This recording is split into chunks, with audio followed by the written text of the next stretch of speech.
Today's highlights. Retail investors are lying flat while whales are feasting. ETFs are seeing massive inflows. A Binance report says the logic has changed. Could 2026 bring a super bull market? Friday, January 16th. This is BitcoinTV's Chinese channel. Where is the chain? I'm Michael. Let's look at the top crypto headlines from the last 24 hours. Bitcoin nearly touched $98,000 in mid-January, almost hitting the 100,000 mark, but it just couldn't break through. Can it break 100,000 soon? It's not about the charts, but whether US institutions are buying in. The Coinbase Premium Index, or CPI, is crucial here as it tracks institutional moves. Currently, it's at negative 0.07, lingering in the negative. This means big US capital hasn't truly returned yet. In this scenario, there are three possibilities. If the CPI turns positive and stays there, then Bitcoin's breakout past 100,000 will be well supported, not just a random spike.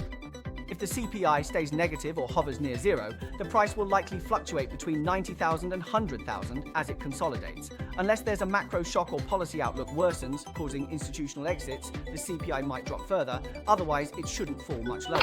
Now, Bitcoin isn't just surging ahead, it's oscillating within a range, shifting its structure. The trend looks bullish, but leverage is pushing quite hard, and the market is heating up.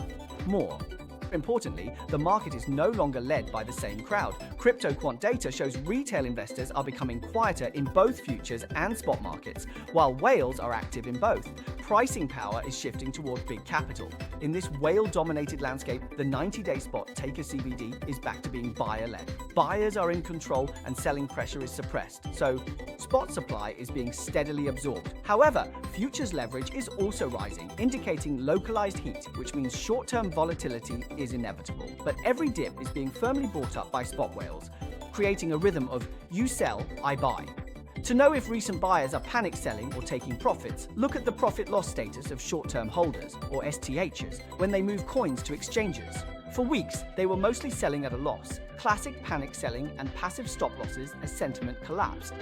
But in the last 24 hours, the trend shifted.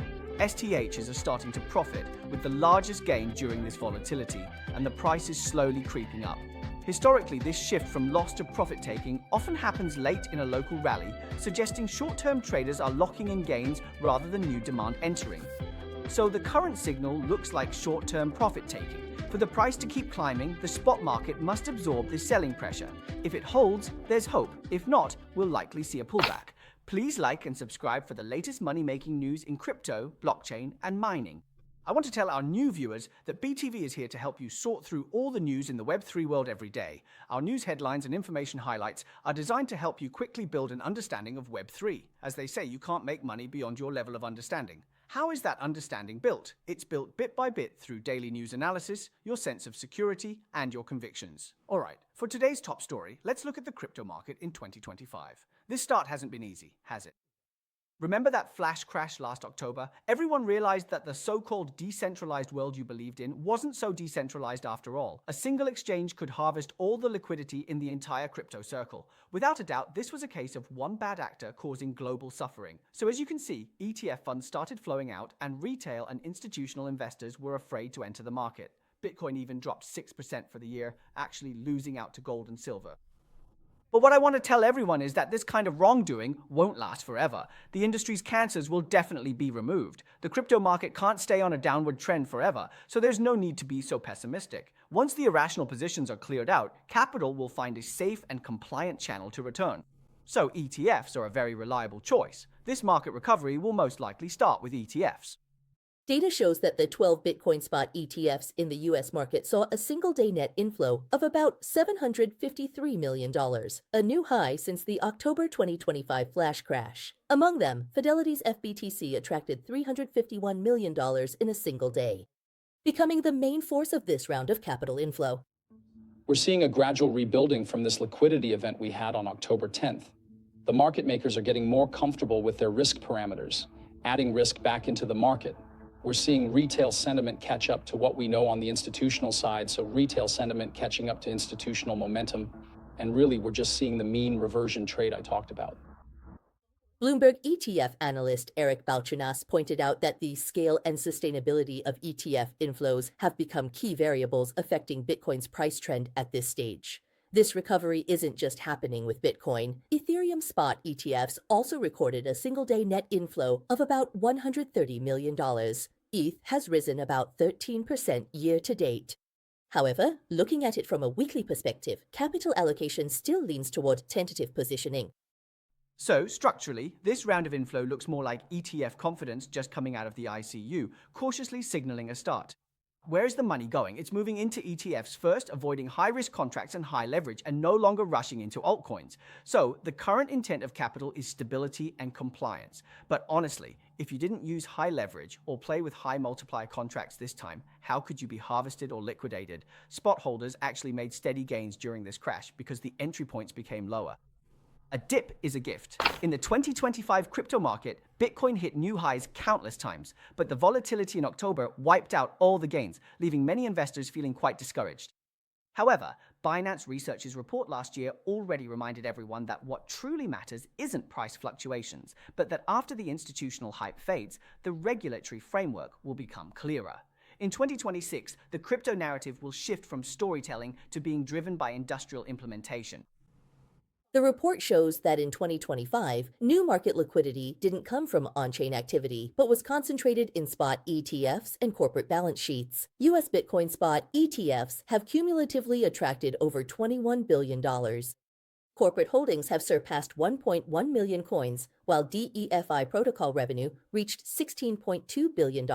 Real-world asset tokenization's total value locked rose to $17 billion, accelerating integration with traditional finance.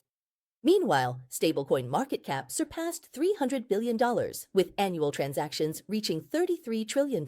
Its role is shifting from a crypto tool to a base for cross-border payments and institutional settlement. For instance, what counts as a real-world use case? Take stablecoin-driven payments, or PAYFI in finance, which are free and accessible to everyone. Whether on-chain crypto payments can integrate with real-world finance marks the beginning of people learning or getting used to working on-chain. Just a reminder, MIPAY is currently the only compliant channel for you to legally convert USDT into RMB for off-ramping. Such financialized, automated tools not only help you save costs and improve efficiency, but also truly provide ownership protection for your financial privacy. So simply put, the main theme of 2026 is no longer about growing fast, but about surviving long. MIPAY has been around for 3 years now. Many feel its fees aren't cheap, but you have to choose within the impossible trinity of anonymity, compliance, and low cost. That's just how this market is. You might look down on it, but time will tell. Public chains start by bickering, then they merge. Retail investors don't take it too seriously. The ledger is what really matters. EURCV has entered the SWIFT system. With VISA wanting to collaborate, are stablecoins about to take over global payments? Do you remember the crypto world's pecking order? The public chain sector is basically on the second tier from the top. But the bickering and sarcasm between public chains has never stopped. In the early days, Ethereum and EOS argued heatedly over whose performance was better. Later, Solana went head-to-head with Ethereum on speed. Now, Ethereum's Layer 2 trio, Arbitrum, Optimism, and Starknet are taking divergent paths. Public chains not seeing eye to eye is just daily background noise. Trading snide remarks is a common occurrence, especially Starknet. After the airdrop, everyone left, and it was mocked as a ghost town. But they claimed they were just working hard behind the scenes. A year later, well, look now. A year later, Solana's sarcasm has pulled them back into the public spotlight.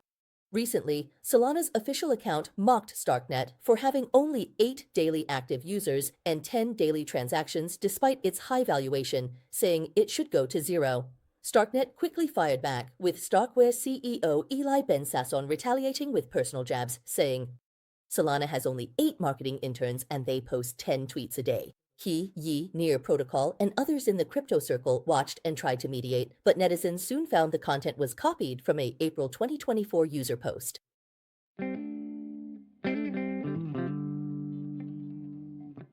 While the market was still digesting the embarrassment caused by Solana's official use of an old meme, the plot quickly reversed. At 4:01 a.m., Solana officially announced that the STRK token is now officially integrated into the Solana ecosystem.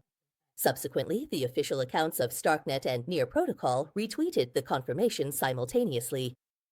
So look at how this drama is playing out. Even a screenwriter wouldn't dare write it like this. Solana first used extreme data to mock Starknet, cranking up the emotions. Starknet fought back with on-chain data, and then after the public opinion shifted, they said, hey, we're starting to collaborate.